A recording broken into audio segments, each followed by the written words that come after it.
Good morning, comic book fans. Welcome back to Comics in 5 Minutes. I am your ever-loving host, Shorty, and reviewing, which I worked out, this is the third thing from Scout Comics I'm looking at in a row.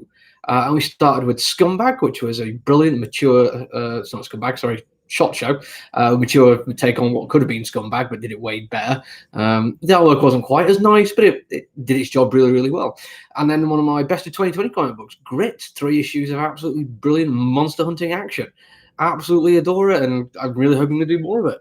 And this morning, Sam and his talking gun, which is right there, middle of the road. I mean, in a way, it's bad that it's so middle of the road, but I can't feel like I'm justified in totally criticizing it either.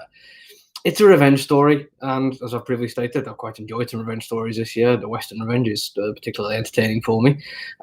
This is more like a family revenge and some adopted family.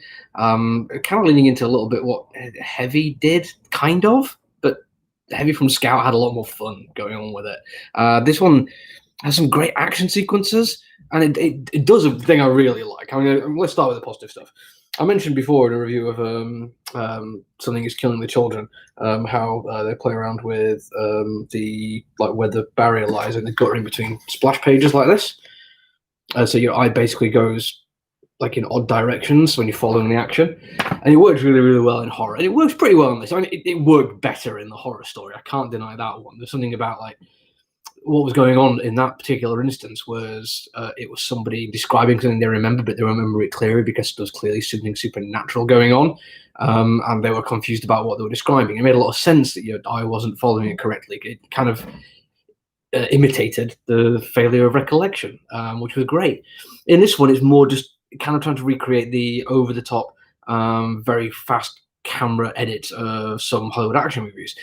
But weirdly, it's not the kind of Hollywood action movie that I really like. I prefer where you get like a long shot on stuff and you get a bit more detail.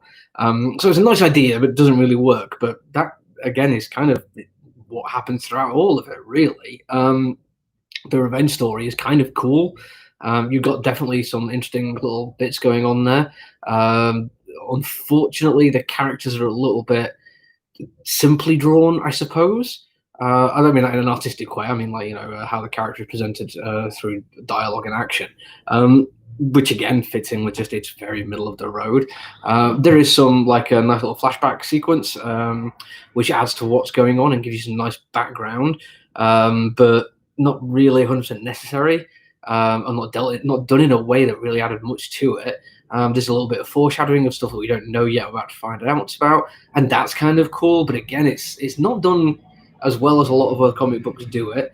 And then there's the entire point of it. It's a guy called Sam, and he has a talking gun, which had me thinking, well, this is going to be dealing with some kind of I was going to say Calvin and Hobbes, but I'm talking Calvin and Hobbes.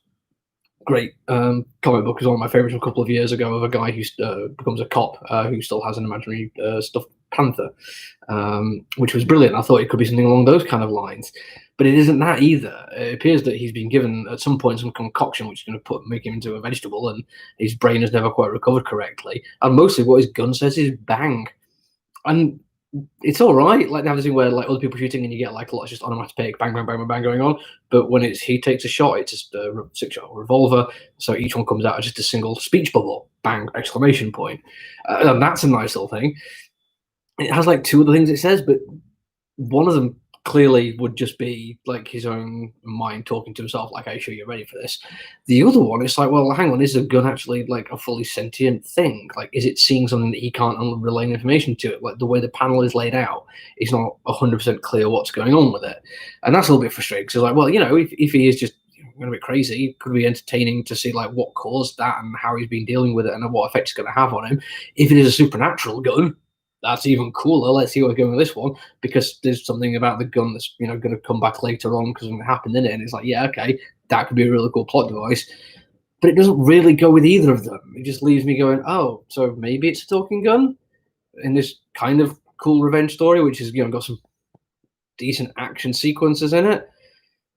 Yeah, and that's about it, really. It's disappointing because, well, not being a bad comic book compared to some of the stuff I've read by them, this feels like it's just churned out it did what it needed to do. They've published the issues and they're happy, and they're going to move on to something else. And all I can hope is whatever they move on to later on is going to be better. So a bit of a negative one for this one, but I've got another Best of 2020 coming up later today, so there's definitely going to be something I'm going to like, and I'm going to be very happy to talk about. So see you later. Bye.